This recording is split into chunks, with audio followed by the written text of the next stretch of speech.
Kata Doris Yin lagi, mari kita lihat apa yang terjadi berdasarkan respon dari core team pada tanggal 12.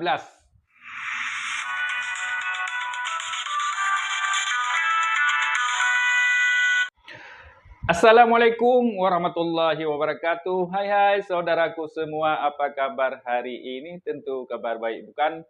Berjumpa kembali bersama Halwani Video. Pada pertemuan ini kita masih membahas perkembangan Pi Network di tanggal 12 kemarin. Ya. Sebelumnya saya doakan semoga senantiasa Allah memberikan kesehatan kepada saudaraku semua, dilancarkan segala aktivitas dan dimudahkan rezekinya. Amin amin ya rabbal alamin. Mari saudaraku semua kita sediakan waktu sebentar saja untuk menyimak berita yang dilontarkan oleh Doriyin pada tanggal 12 kemarin, ya. Apa beritanya? Mari kita simak sama-sama.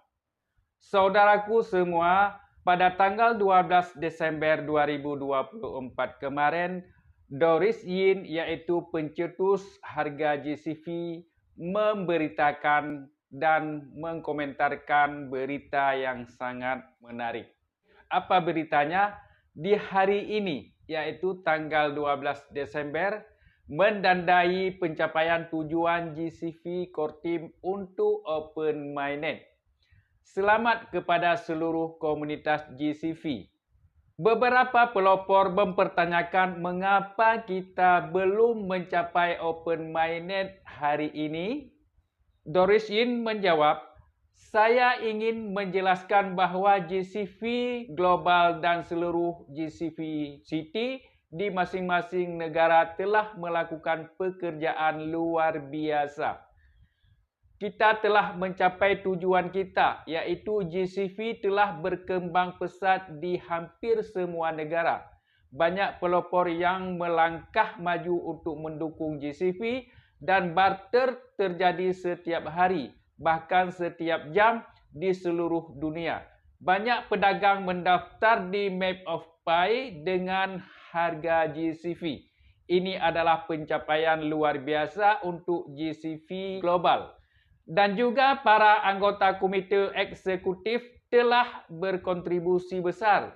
Pencapaian ini menjadi dasar untuk Citi membuka banyak aplikasi KYC yang tertunda hingga mempercepat proses migrasi hari ini.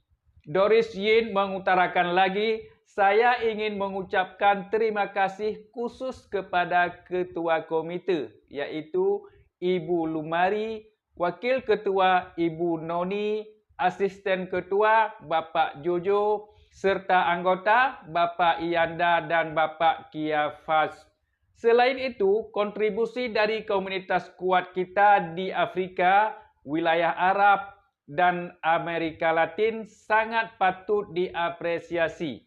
Penghargaan khusus saya sampaikan kepada semua duta GCV dari negara-negara seperti Filipina, Indonesia, Malaysia, dan Tiongkok, khususnya Taiwan yang telah memainkan peran penting dalam kesuksesan kita hari ini. Ini pernyataan dari Doris Yin, yaitu pencetus harga GCV. Kata Doris Yin lagi, mari kita lihat apa yang terjadi berdasarkan respon dari core team pada tanggal 12. Ya. Beberapa pelopor melaporkan bahawa lebih dari 80,000 dompet telah bermigrasi pada hari ini. Maksudnya hari tanggal 12 Desember dalam waktu kurang dari 24 jam. Ya, satu hari saja 80,000 dompet telah bermigrasi. Itu saudaraku semua ya. Itu tanggal 12 saja. Ya, tanggal 13 tidak ada berita, kita tidak tahu berapa ya. Dan banyak pelopor telah berhasil melewati KYC. Sejumlah besar akun tentatif berubah menjadi hijau. Dan banyak dompet telah bermigrasi ke Pi hari ini, yaitu pada tanggal 12 ya. Dapatkah kita melihat bahawa core team percaya pada kita. Artinya core team mengindahkan langkah-langkah yang diajukan oleh pelopor-pelopor GCV. Pencapaian ini bukanlah kebetulan. Ini mencerminkan kerja keras seluruh komunitas GCV, menunjukkan kepada core team bahawa kita menghargai nilai P iaitu sebesar 314,159 dan mendukung pengembangan ekosistem GCV. Risiko kegagalan telah berkurang dan ekosistem menunjukkan potensi. Mengapa core team bertindak hari ini? Karena kita menetapkan 12 Desember 2024 sebagai tanggal target kita untuk pencapaian tujuan.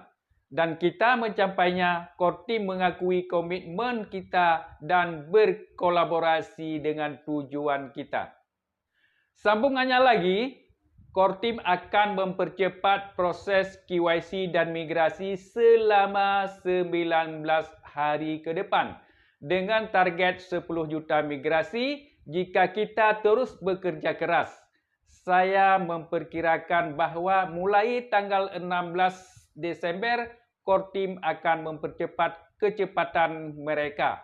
Dari sekarang hingga 16 Desember, mereka akan meningkatkan upaya pengujian mereka. Core team mengumumkan bahawa mereka dapat menggandakan kepastian kecepatan migrasi mereka. Saudaraku semua, diperkirakan mereka dapat mencapai kapasitas penuh sejak 16 Desember 2024 dengan target 140,000 hingga 150,000 dompet per hari. Alasannya adalah adanya periode aman selama 14 hari di mana pelopor tidak dapat menggunakan P mereka setelah migrasi. Artinya ada masa 14 hari, masa tenggang baru bisa menggunakan Pi mereka setelah migrasi. Saudaraku semua pelopor global, mari kita kerahkan upaya kita selama dalam bulan ini untuk menunjukkan kepada core team kesiapan kita dan dukungan tanpa henti untuk GCV dengan fokus yang kuat pada pendidikan dan pengembangan ekosistem. Perilaku kolektif kita akan membentuk keputusan mereka. Jadi, mari kita bersatu, lepaskan semua pikiran negatif dan keraguan, yakinlah sepenuhnya pada core team bahawa harga GCV akan ditetapkan, open mainnet akan dibuka. Mari kita berdoa dan mengharapkan revolusi Pi yang sukses tahun ini. Saudaraku semua, inilah pernyataan Doris Yin pada tanggal 12 Desember 2024 kemarin. Ya, semoga saja ini terjadi dan cepat-cepat terlaksana. Ya, ini saja berita yang saya terima dan saya sampaikan kepada saudaraku semua. Semoga kita memahaminya dan meyakinkan apa yang telah kita lakukan selama ini. Klik petir setiap 24 jam sekali. Terima kasih atas perhatian. Mohon maaf atas segala kekurangan. Assalamualaikum warahmatullahi wabarakatuh.